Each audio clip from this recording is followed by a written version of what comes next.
Bien, bonjour à toutes et à tous.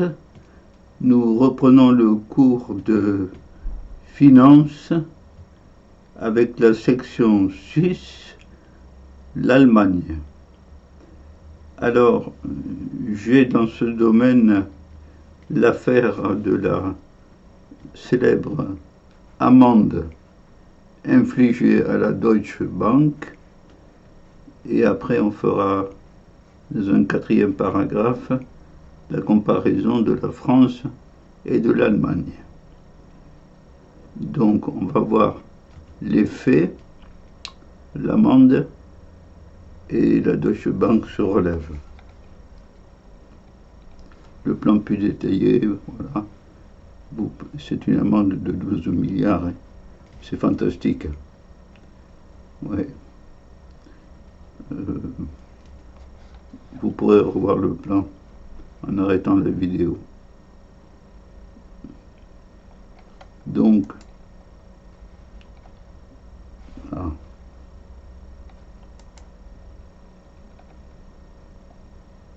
le renouveau, comparaison France-Allemagne, ça va porter sur la balance commerciale. L'Allemagne vend à tous, et sur les aspects sociaux. Bon, donc pour cette amende, les faits engendrant la responsabilité. Avant 2007, les banques allemandes avaient réalisé des profits énormes sur le marché. Pas que les banques allemandes, hein. Donc elles avaient sciemment choisi des couples peu solvables, avec des prêts à taux faibles, puis revendu ces contrats à des investisseurs sous forme de produits financiers complexes. Conséquence, quand la masse des ménages n'a plus pu honorer leurs dettes, ces produits se sont effondrés. Ça s'est passé notamment aux États-Unis, surtout aux États-Unis. C'est l'affaire dite des subprimes. Donc voilà. Les ménages, oui, c'est les banques qui ont choisi des couples pas solvables. Oui.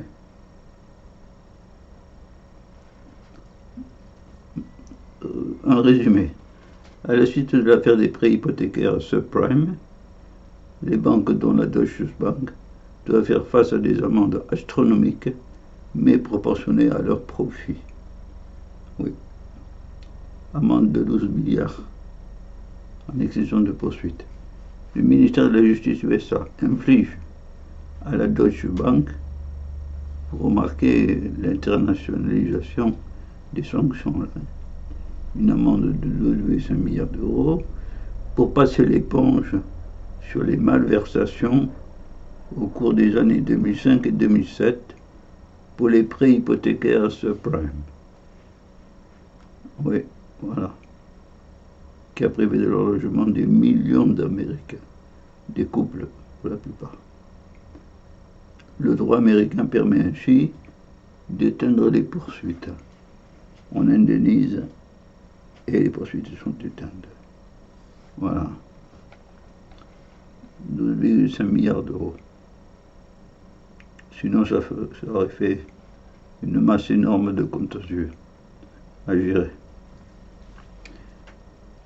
Le FMI estime que la Deutsche Bank est l'établissement systémique le plus dangereux au monde, avant la Hong Kong Shanghai Banking Corporation britannique. Oui, la Deutsche Bank, le plus dangereux au monde. C'est la principale banque privée d'Allemagne. Il y a eu d'autres amendes qui ont été prononcées. Goldman Sachs, 5 milliards de dollars pour les mêmes faits. Et Morgan Chase, 13,4 milliards de dollars. Des amendes proportionnées aux bénéfices. Voilà. C'est quand même des sanctions bien réelles. La Deutsche Bank se relève, l'histoire. Fondée en 1870, la Deutsche Bank, elle a toujours accompagné les industries allemandes. Deuxièmement, pendant longtemps, ces dirigeants siègent au conseil de surveillance de toutes les sociétés allemandes. C'est extraordinaire, ça. Un privilège de toutes les sociétés allemandes. Ces salariés incarnent le sérieux germanique. Voilà, le sérieux germanique.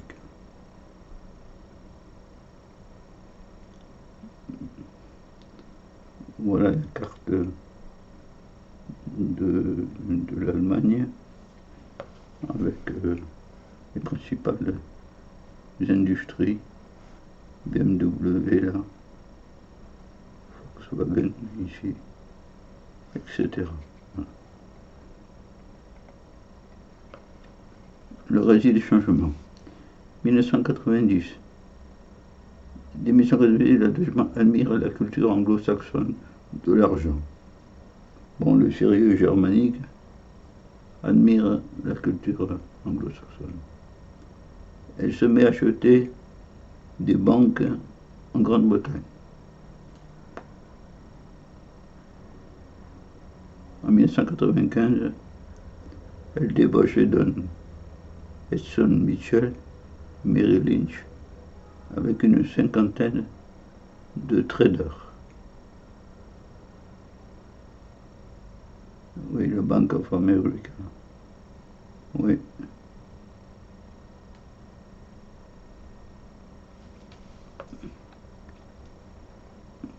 Merrill Lynch. L'emblème, le taureau, là.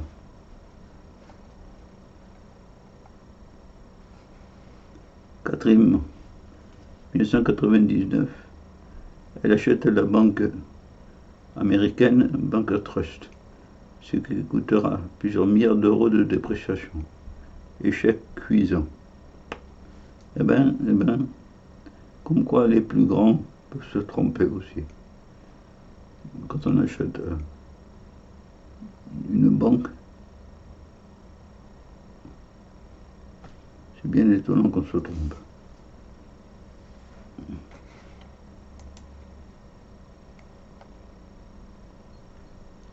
Alors donc, voyons voir. Cinquièmement, oui, voilà. En 2000, Deutsche Bank fait partie du top 10 des banques d'investissement. Elle s'est relevée. Les traders anglo-saxons prennent le pouvoir dans Deutsche Bank. Ils ont des grosses primes. Ça, c'est bon. Ils participent à la crise des subprimes, aux certificats d'émission gaz carbonique, à la fraude, etc. La Deutsche Bank devient paquebot au bilan de 2000 milliards d'euros. Fantastique. 2000 milliards d'euros.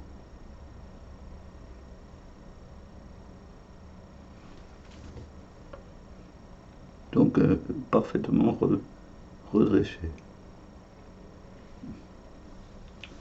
Mais son cours en 2016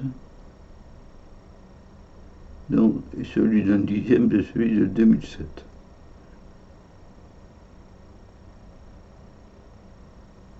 Sa réputation de spéculateur est apparue. Oui. Donc, les vieux comportements sont réapparus.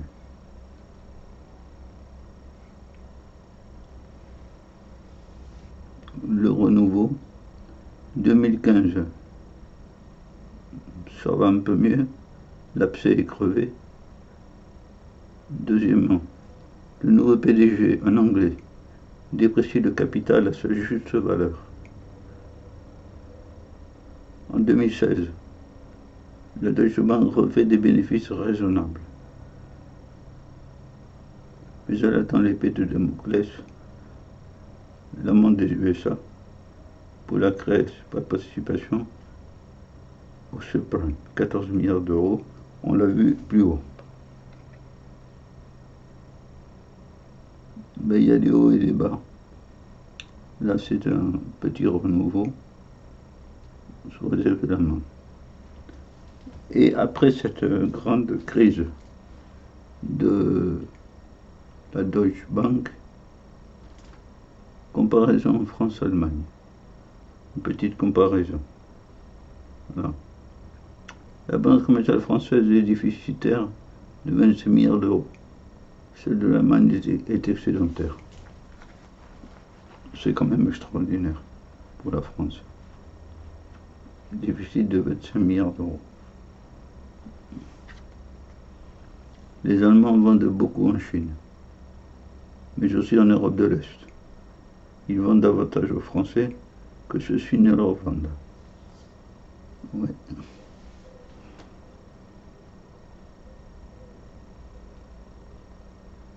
Le pouvoir d'achat des consommateurs allemands s'est pourtant dégradé.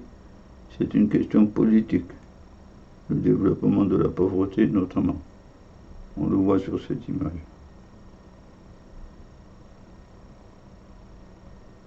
L'être humain et le chien aussi. Ouais.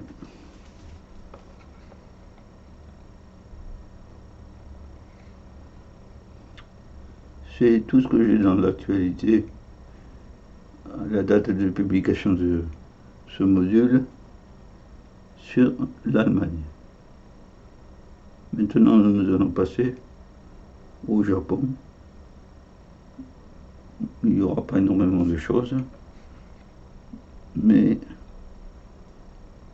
la SoftBank, le numéro 1 des fonds de placement mondial, une légende des opérations avec les fonds souverains. On va voir ça.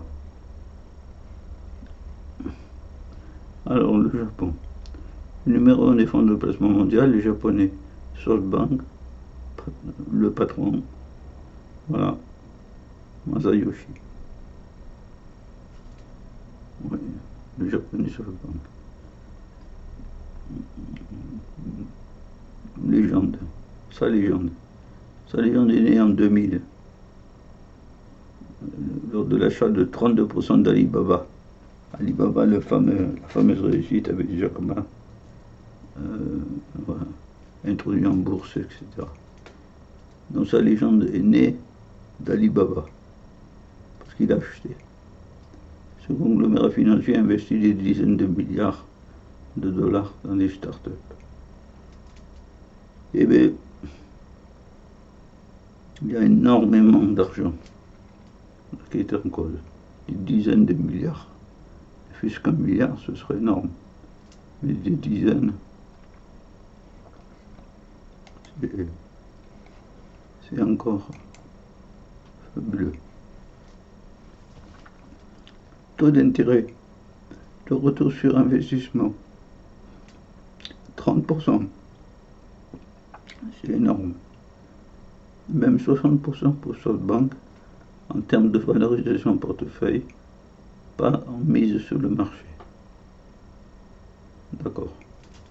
Ouais. Valorisation interne. Donc 60%. C'est fantastique, le retour sur investissement. Par contre, un échec dans le coworking, c'est locaux où l'on peut travailler à côté d'autres personnes qui travaillent, moyennant une petite contribution. Le jeu américain du coworking, un échec. Oui. Tout ce qui est social peut être un échec, finalement. Opération. Il travaille avec des fonds souverains, notamment arabes. Oui. SoftBank. Et il a dopé Vision Fund, qui est un fonds d'investissement, oui, de plus de 100 milliards de dollars. 100 milliards. Une opération majeure. C'est un fonds d'investissement dans les technologies d'Internet. Voilà. Vision Fund.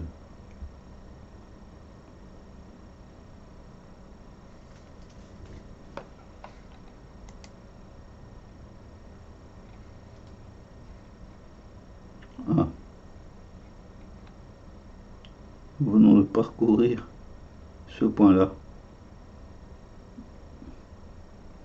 rapidement parce que j'ai pas énormément d'actualité sur le Japon. Nous allons traiter tout ça, tout ce qui est en rouge, là, au sujet des banques.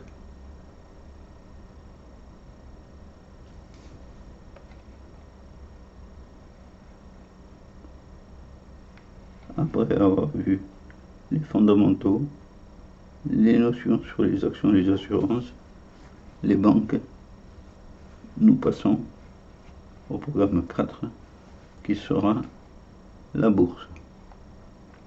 C'est par ordre alphabétique, A, B, C, D, E, F, O. Voilà. Et bien nous reprendrons pour mieux comprendre le fonctionnement des bourses. Deutsche Börse, la bourse française, Drouot et la City, et puis aux États-Unis, la Chicago et le New York Stock Exchange, la Chicago Stock Exchange, notamment. Sans compter la bourse japonaise, la bourse chinoise, etc. Voilà. Bon, nous reprendrons sur les bourses. Au revoir à toutes et à tous.